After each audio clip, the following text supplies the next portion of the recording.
Hello, you're listening to Shadow Talk. I'm your host for today, Viktoria Austin, and joining me to discuss the weekly threat intelligence highlights is Adam Cook. Hello, good afternoon. It is just the two of us. Just me today, yeah. Lucky you. Or should I say lucky listeners? Lucky listeners, I should. But no, yeah, happy to be here. Welcome back to London, everyone. Yeah, welcome back. So today we're just going to kind of run through the top stories. So the first one to kind of kick things off is the story around Phineas Fisher.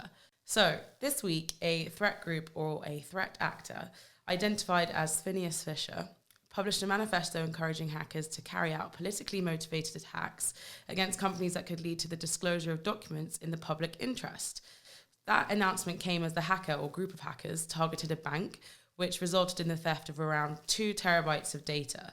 That data at this stage is kind of identified as documents, which they say, the hackers say, contains evidence of money laundering related to Russian oligarchs and other important people worldwide. So that is the claim that they made.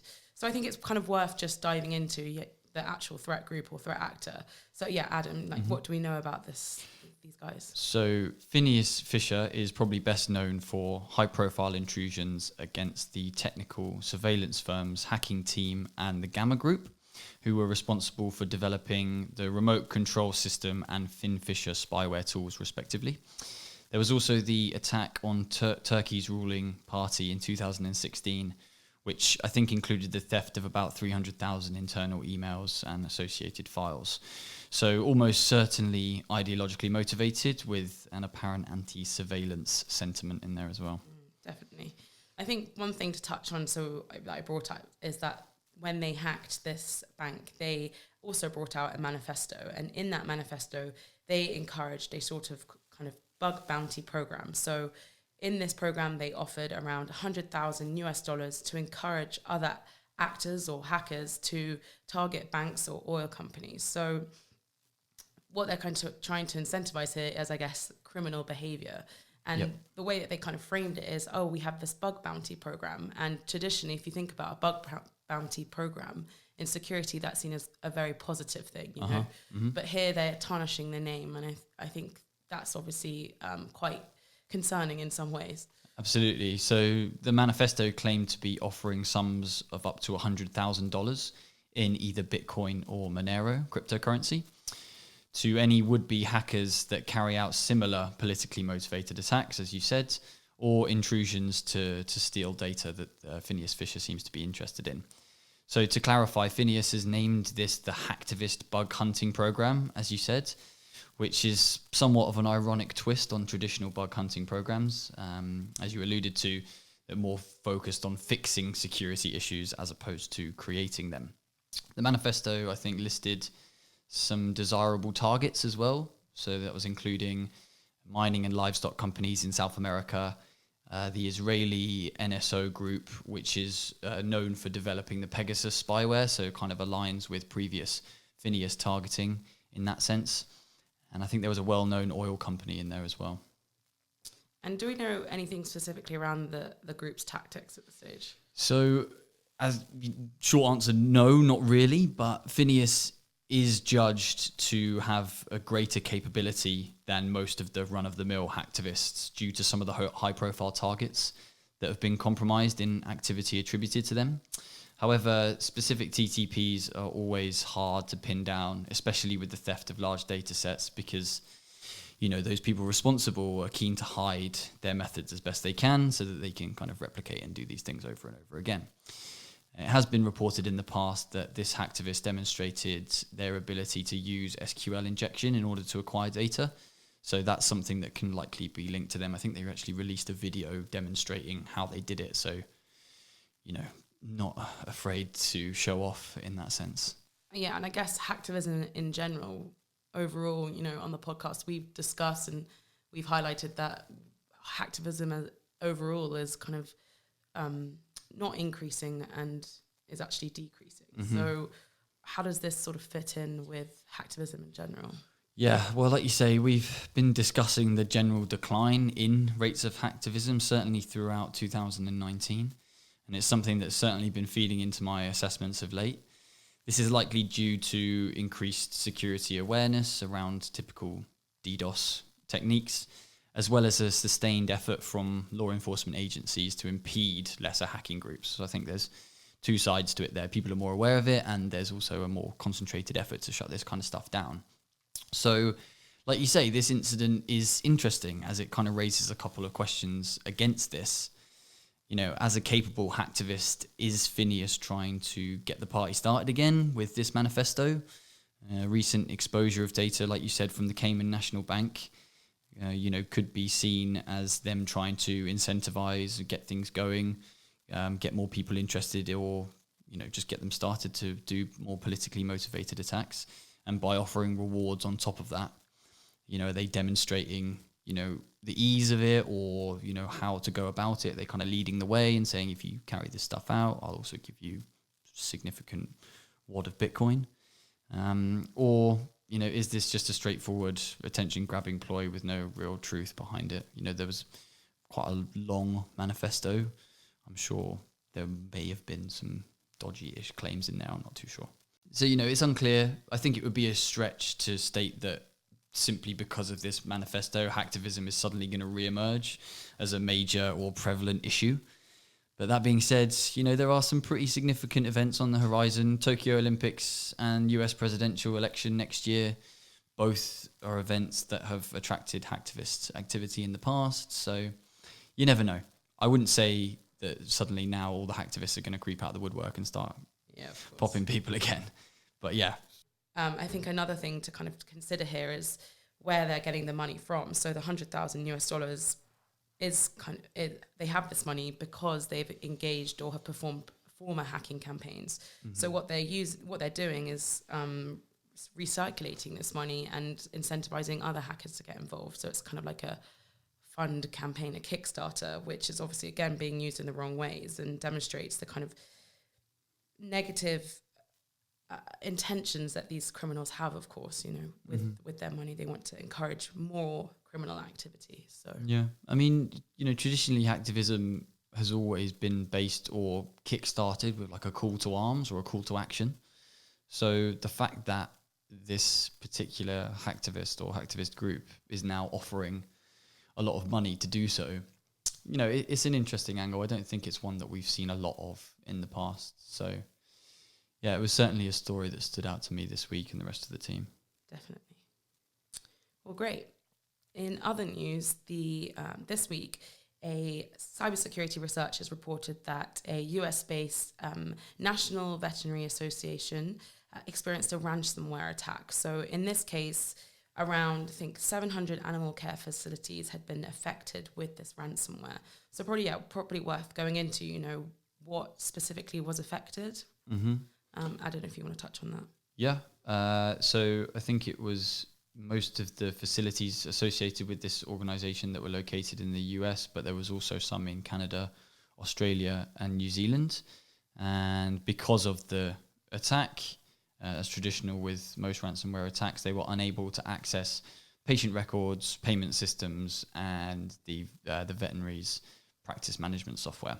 So reporting suggests that it was the Ryuk, not quite sure on the pronunciation of that. Don't hold me to that. Ryuk ransomware, which actually is a well-known variant that was first spotted back in August 2018, and I think has been doing the rounds since then, which is interesting because, while this variant has been used in kind of highly targeted campaigns, I believe it's also a commodity malware that's available for purchase on certain forums. So at this stage, do we know how the veterinary hospitals were infected? I don't think I came across that in the source reporting, but one of the most popular entry vectors for threat groups of all capabilities and source geographies is spear phishing emails. So, we've touched on that in the podcast of recent, the kind of increasing sophistication in spear phishing campaigns. Nowadays, we noticed that threat groups are tailoring their spear phishing emails to have like regional specific dialects, company logos, and even, details within the emails that are specifically for the job title or what that person does at that company. So we haven't seen cases of people mimicking their third-party suppliers. So we did. We spoke about that last time, didn't we? Yeah.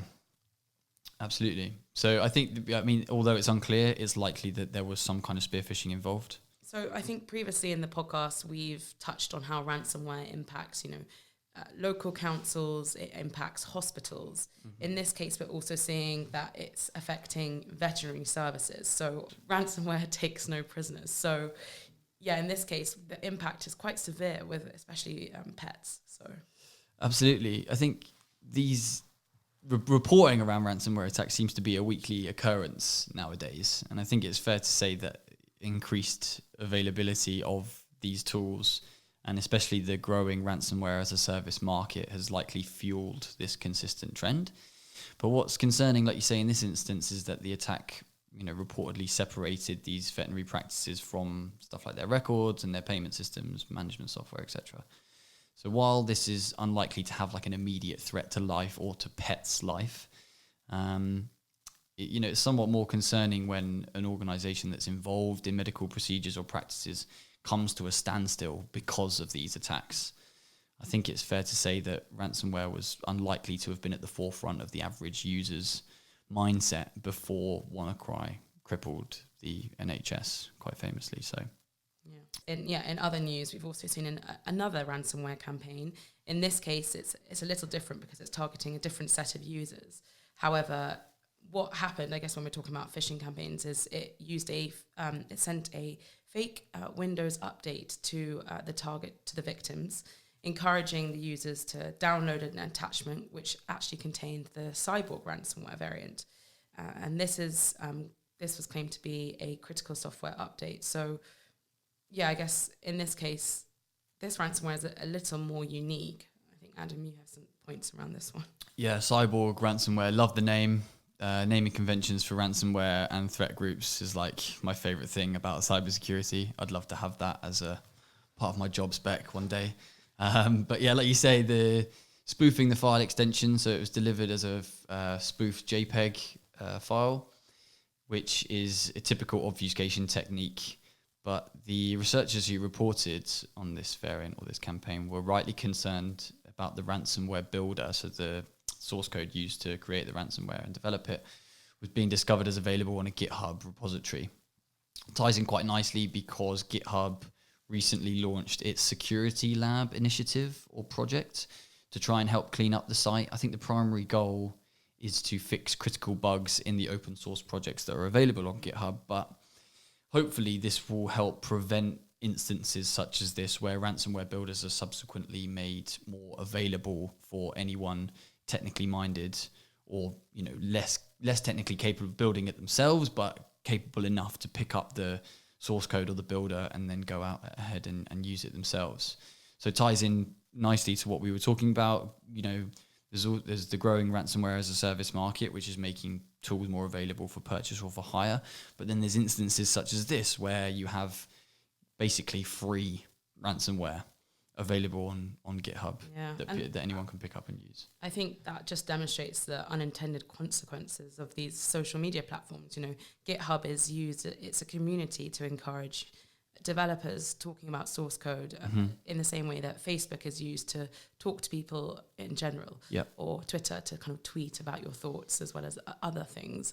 But yeah, now we're seeing that GitHub is kind of joining in this case, it's not a trend, but in the circumstance we're talking about here, that GitHub is being used in a nefarious way, I guess, hosting malicious source code. So maybe, the update is quite timely, I guess. Yeah, no, absolutely. I think you're right to say that. I think it's interesting. You have initiatives or people calling out now for platforms like Twitter to clean itself up. So GitHub is essentially social networking for developers, so it's not exempt in that sense. So yeah, good to see. It'll be interesting to see if that has a knock-on effect for stuff like this. But I think a project to clean up the site in general can only be a good thing. Yeah, definitely. Great. Well, things that aren't linked to general news stories, but something that Digital Shadows has published is the update around a new marketplace that is identified as DarkMarket. But this DarkMarket cannot be confused with another dark market name in the dark web marketplace space. But in this case, it is called DarkMarket, but it is the first market that purports itself to be run or set up by women, which in itself is quite interesting that it has it's kind of given itself this unique selling proposition that it's set up by women in this, I guess, what they see as a very crowded space of marketplaces run by men. So in the current climate where we are seeing new marketplaces pop up or new forums pop up, in some cases we're even seeing some exit scam, this market kind of doesn't shy away from that. It's definitely not afraid to create a new marketplace in this space. So yeah, I think the most important thing to take away from this research is that the angle here is that they are the first marketplace to be claimed to be run by women. But that claim is difficult to kind of support, I guess, in this criminal landscape. I mean, yeah, who can say for sure? It's an interesting angle for certain. Yeah, I think if you're looking at it from a business perspective, are they kind of trying to create as I touched on, a unique selling point? Are they trying to distinguish themselves from the competition? I think that isn't something to consider in this space, but at this stage it's difficult to kind of conclude any thoughts around that. Assess with confidence, yeah. I believe. Yeah, I mean, like you say, there's loads of competition in this space, so maybe it's like a trust angle thing. Like you say, we've seen a few exit scams, but it's really difficult to assess the purpose of why you would come out and make such a claim. But as usual, this marketplace in particular is selling products that you would typically see on a criminal marketplace. So what we've observed is that it has more than 14,000 products listed and almost 24,000 users, which is only around since June, right? June or July. Yeah, so pretty big uptick in users in that short space of time. Yeah, and be an interesting one to watch. Definitely. And one last thing, actually. This week, we also published a blog around Black Friday deals on the dark web. So this is by our esteemed writer, Alex Girakou. We identified that cyber criminals are adopting a number of PR strategies in the run-up to Black Friday.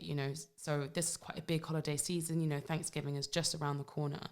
And of course, cyber criminals are capitalizing on this day. So if you want to kind of read more about the blog, I definitely recommend reading it. We touch on PR strategies. We touch on cyber criminals looking for the deals.